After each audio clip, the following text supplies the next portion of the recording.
Lutero y la guerra de los campesinos. Un ensayo de David Álvarez Cineira, Orden de San Agustín. La guerra de los campesinos fue una serie de revueltas poco coordinadas, como había estado sucediendo a intervalos durante medio siglo antes. Pero las insurrecciones de 1524 a 1525 tuvieron una importancia especial por su significación para la reforma y por las consecuencias que provocaron. Fue la primera prueba de fuego que tuvo que pasar la reforma y de ella salió mal parada. Dichas sublevaciones tuvieron muchos líderes, aunque su causa común era la ausencia de derechos y un malestar general. Los campesinos expusieron programas variados, relativos principalmente a las libertades individuales. Dichos proyectos no eran únicamente doctrinales y sus autores basaban sus reclamaciones en doctrinas luteranas, otros en las de Zwinglio, algunos en las católicas, mientras que en Turingia los campesinos aceptaron el apocalipsis revolucionario de Mozart.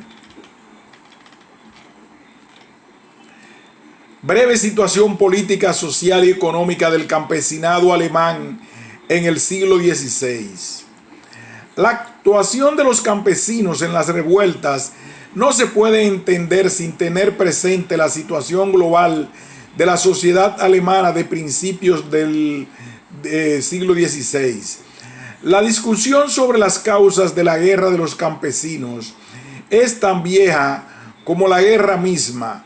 Hoy la investigación defiende unánimemente el punto de vista según el cual se tiene que partir de una multiplicidad y complejidad de motivos.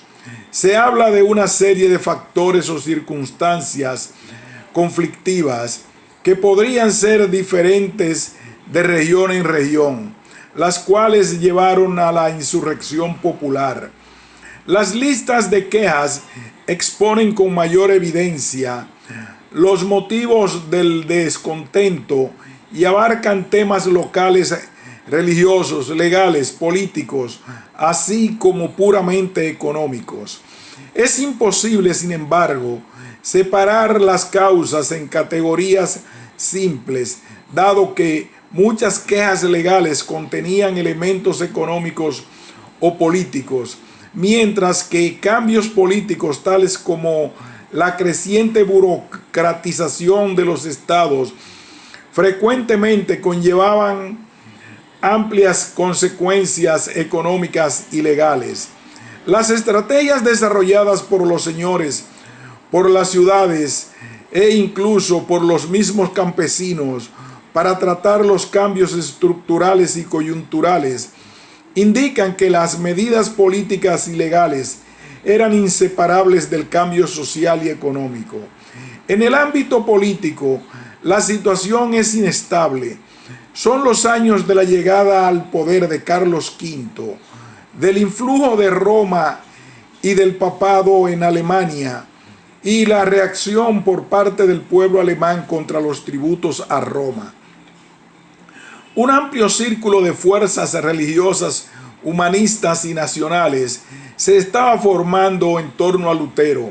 El influjo de Lutero en política se constata en la Segunda Dieta de Nuremberg, 1522 al 23.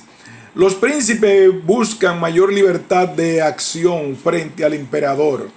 Las causas de la rebelión son controvertidas, pero sin lugar a dudas fue provocada por la frustración que causó el aumento de gravámenes y cargas impuestas, lo que ponía en peligro los medios de subsistencia del campesinado. La recuperación económica de la depresión agraria medieval benefició a los más ricos. El aumento de riquezas, de lujo y placer que trajo consigo el descubrimiento de América empeoró aún más las vidas de los que vivían al día. Había escasez de tierra debido al aumento de población. Había carencia de dinero por causa del incremento de los impuestos pontificios. El sistema de transmisión de herencias contribuyó a agravar el empobrecimiento del campesinado. Las demandas exigidas por los señores feudales y eclesiásticos para incrementar sus rentas, servicios, obligaciones, feudos, impuestos y diezmos tuvieron un impacto decisivo en una economía rural cercana a la subsistencia, provocando numerosos conflictos sociales. La servidumbre y el diezmo eran las quejas ciudadanas más frecuentes. La primera comprendía un grupo complejo de temas políticos, legales y económicos. El gravamen provocaba un descontento religioso y económico, lo que originó ideas anticlericales. Junto a los hechos objetivos, es decir, junto a la situación económica, social y jurídica de los campesinos en vísperas de la guerra, se debe tener también en consideración la valoración subjetiva de la situación por parte de los mismos campesinos y su concienciación. Estas encontraron su plasmación escrita en las quejas y reclamaciones de los campesinos, que no tienen por qué ser totalmente idénticas con los hechos objetivos.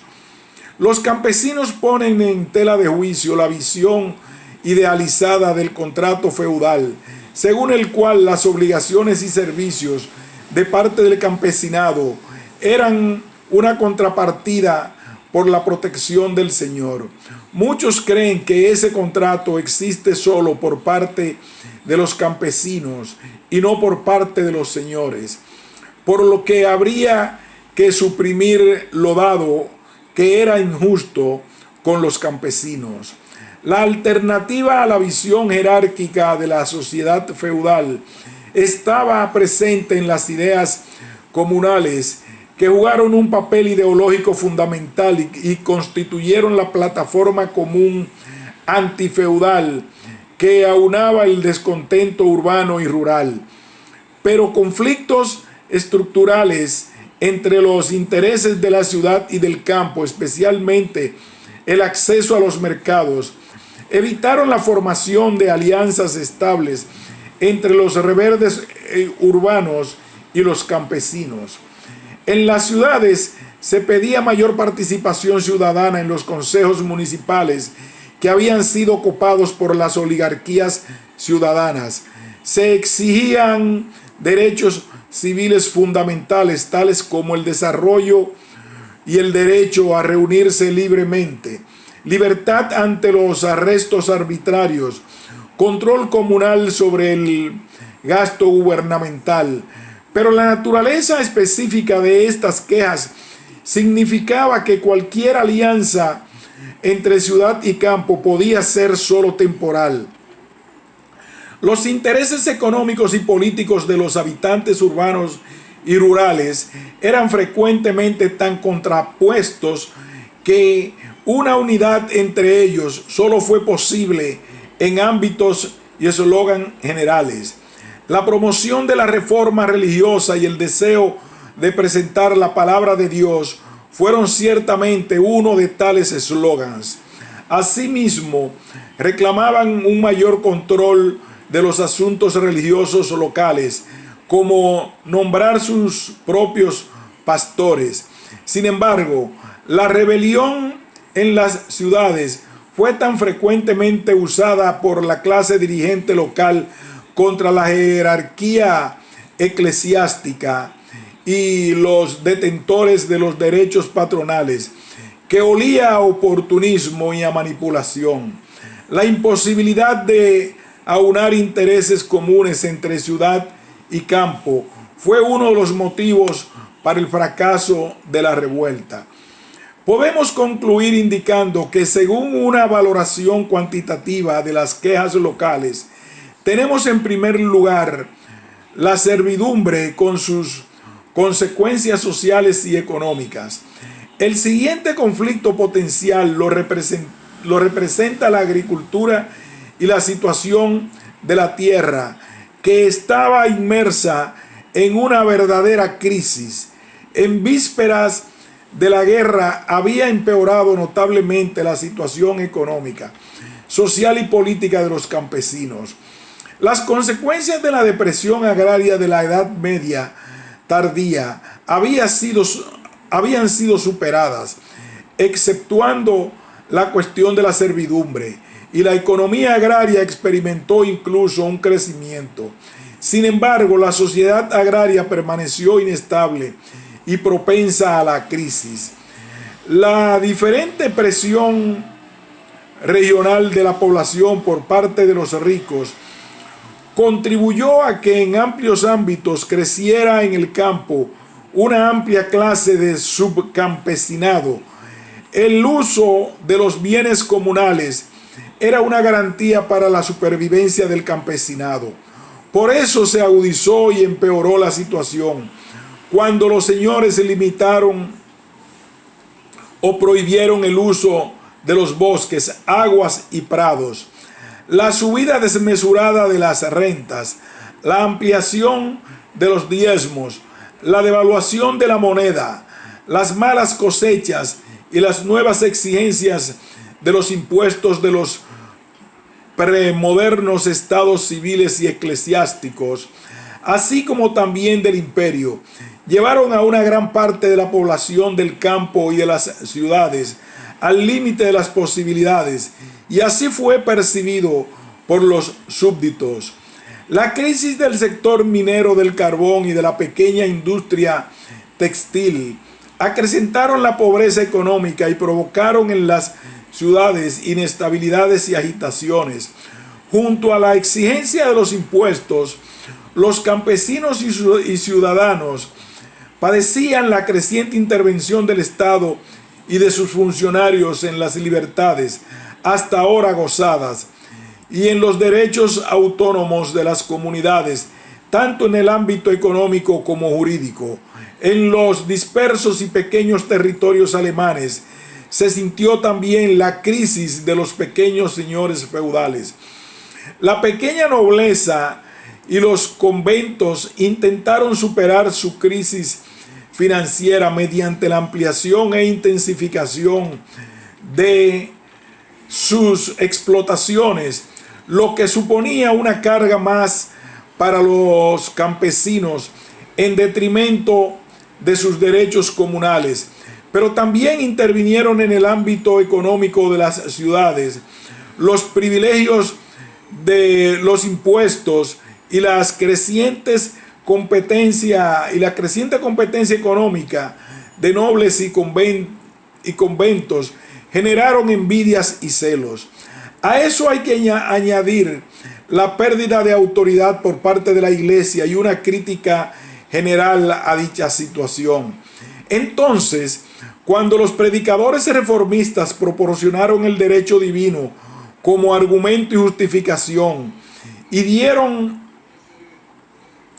una nueva legitimación a las quejas de los campesinos y ciudadanos, se desató la rebelión. Teniendo en cuenta esta visión general de la situación del campesinado, algunos autores piensan que las rebeliones campesinas estaban más que justificadas. El significado de la reforma para la guerra del campesinado. No hay duda de que algunas ideas reformistas inspiraron a muchos líderes y participantes en las rebeliones. Los reformadores religiosos que hablaban de la necesidad de justicia social y abogaban por reformas políticas y sociales basadas en los principios evangélicos, ciertamente dieron un importante soporte ideológico para la disidencia y la revuelta.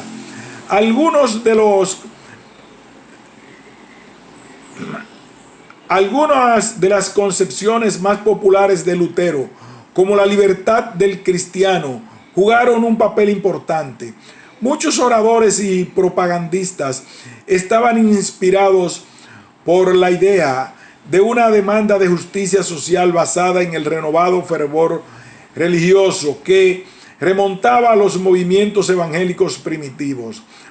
El papel de los predicadores radicales o no, dando inspiración evangélica al campesino descontento, fue crucial para la confianza ideológica de la rebelión. Llama la atención la gran participación, a veces convertida en dirigente de la base de la clase baja de los clérigos en el movimiento campesino. Es difícil concretar el número de religiosos que se pusieron de parte de la reforma. Al inicio de las revueltas no se encuentra prácticamente un ideario religioso y tampoco se refleja claramente en las quejas. Tal vez esto se pueda explicar por el hecho de que la expansión de la reforma de las ciudades a los pueblos tuvo lugar en la parte norte de Alemania, no antes de 1524. A partir de los 12 artículos aparecen diversas concepciones teológicas entre los campesinos. El pensamiento teológico de Lutero llega a los campesinos mediante panfletos y por medio de algunos predicadores que simplifican y fragmentan su pensamiento.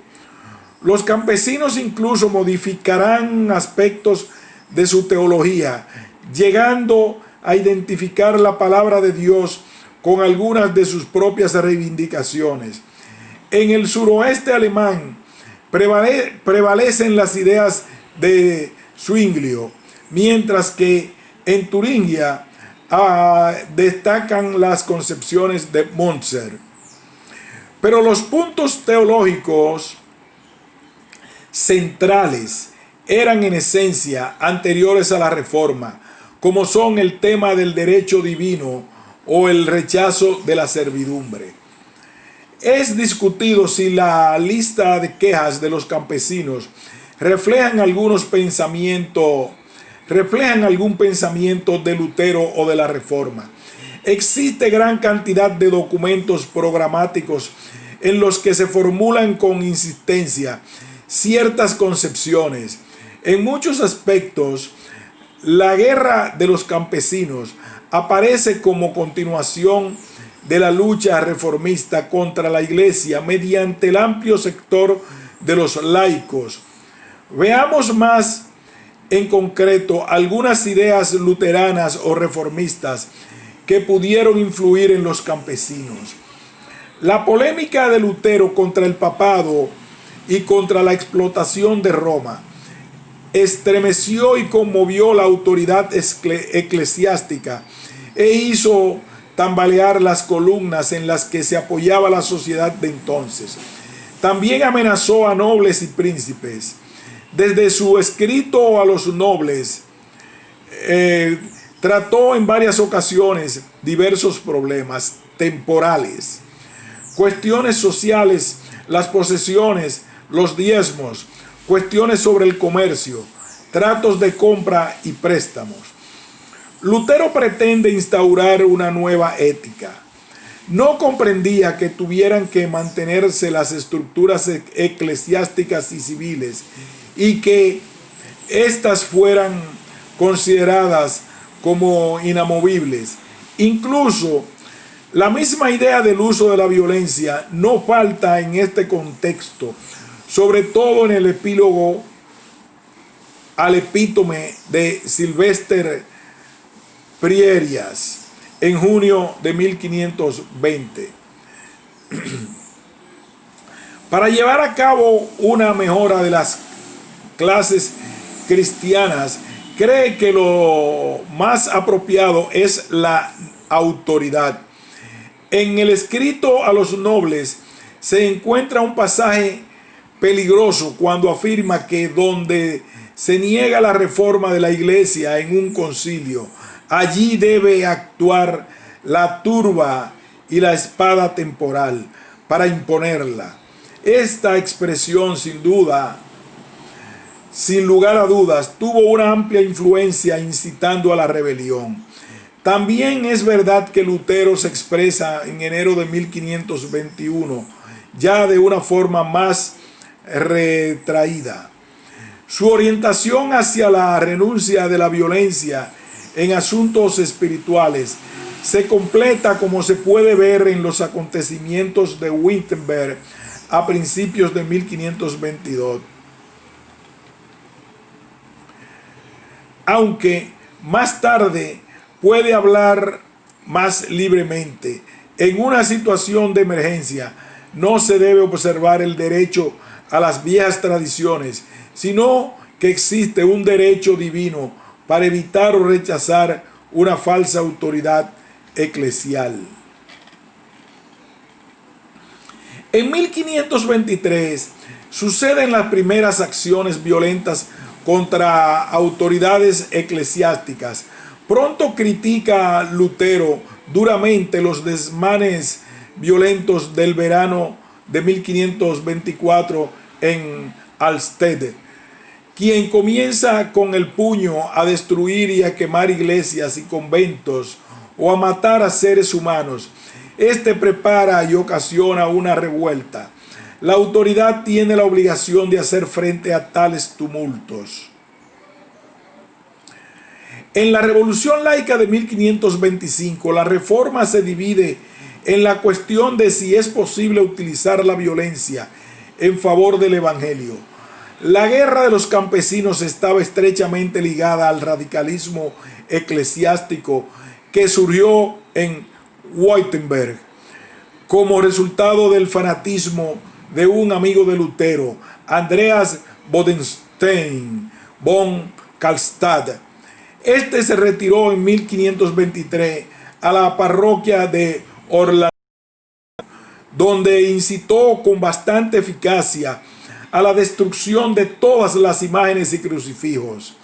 Además, predicó el desprecio absoluto de toda clase de autoridad civil, política e incluso espiritual, proclamando como órdenes directas del Señor todo lo que él mandaba y realizaba. Incluso llegó a predicar a favor de la poligamia, contra los intereses o la usura, y exhortó a la devoción de la tierra a sus poseedores legales. No obstante, siempre rechazó enérgicamente su participación en la guerra de los campesinos. Hablando de la reforma, no se puede menos de aludir a Tomás Monser, pastor de Alstede. Muchos historiadores protestantes modernos le consideran como el más influyente y poderoso pensador de la Reforma después de Lutero. Para entender a este personaje debemos considerar a la religión como categoría interpretativa de toda la realidad. Todo es religión, incluso la política. Era un profeta apocalíptico que recibía revelaciones sobrenaturales y que predicaba el juicio inminente. Quería establecer un reino de los santos y predicaba que todos los no santos, especialmente los gobernantes, merecían ser aniquilados. Toda propiedad debía ser comunitaria. Cualquier príncipe o señor que se negase a entregar sus tierras debía ser decapitado o ahorcado. Fue una casualidad de la historia el que Monser se aliara con los campesinos después de que los príncipes sajones habían rechazado a Monser. Se inició el levantamiento campesino en el sur de Alemania. Monser reconoce en el programa de los rebeldes el instrumento suscitado por Dios para llevar a cabo su programa del tiempo final. Así es comprensible la insistente llamada a la rebelión en vista de la liberación. Pero también hay que reconocer que Monser no tiene un programa político o una propuesta política alternativa a la vigente.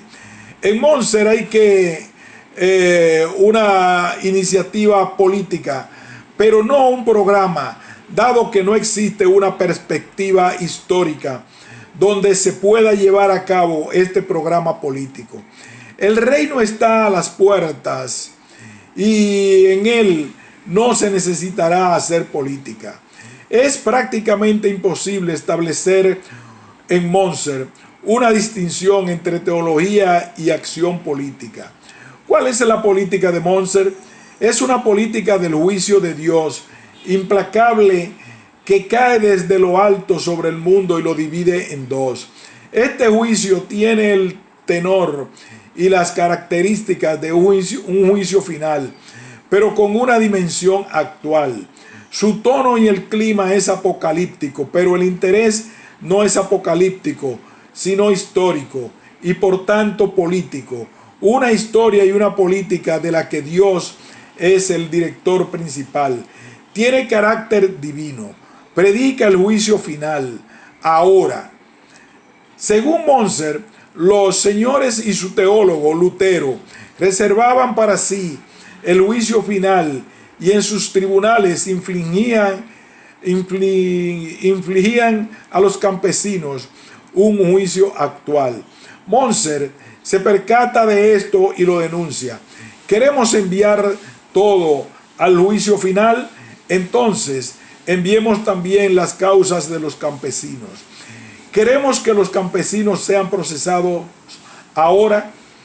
Lo sean también los señores, no delante de sus tribunales, sino delante de los tribunales de Dios. Lutero dice, Dios juzgará a los tiranos al final. Montser replica, no, los juzgará ahora. En el centro del mensaje de Montser, el juicio final ahora. Según él, los teólogos, incluso Lutero, que están acreditados ante el pueblo como expertos de cosas divinas porque han estudiado mucho, son simuladores y embaucadores. Su Dios ha hablado una vez y niegan el que pueda seguir hablando hoy. Son palabras muertas de la Biblia. La impiedad suprema es que los líderes clericales hablan de Dios, pero no saben nada de Él, porque no lo han experimentado y no han recibido ninguna revelación. Su Dios lo han aprendido en los libros. Es un Dios de letra, no de espíritu. Montser les critica que adulan a los potentes diciendo que por amor a Dios hay que obedecer en toda cosa a los benignos feudatarios. Así crean un cristianismo falso y hacen estúpido al pueblo, pues este pseudocristianismo les hace incapaz de comprender la palabra de Dios o les induce a temer a los príncipes como si fueran Dios. Por el contrario, el cristianismo debe llevar a temer a Dios o no a temer a las criaturas. La obra malvada de la que hablan Rom 13:4 no es otra cosa que anteponer en el respeto y en el honor la criatura a Dios. Esta religiosidad hace estúpido al pueblo en el plano religioso e inepto en el plano político. Después está la cara política de la impiedad. Esta la constituyen los príncipes. Les acusa de practicar la anarquía del poder, de ser ladrones y de obstaculizar la libertad, la fe del pueblo y la señoría de Dios. La conclusión a la que llega es que se debe destruir al impío mediante la espada. Pero la espada de la que habla Montser no es la espada de la administración de la justicia, como en Romanos 13, sino la espada de la ejecución del juicio divino. Esta espada debe estar en las manos de los elegidos, quienes son los ejecutores del juicio de Dios. Es una política del juicio de Dios, realizado ahora por la Liga de los Elegidos, a la que él invitó también a los príncipes.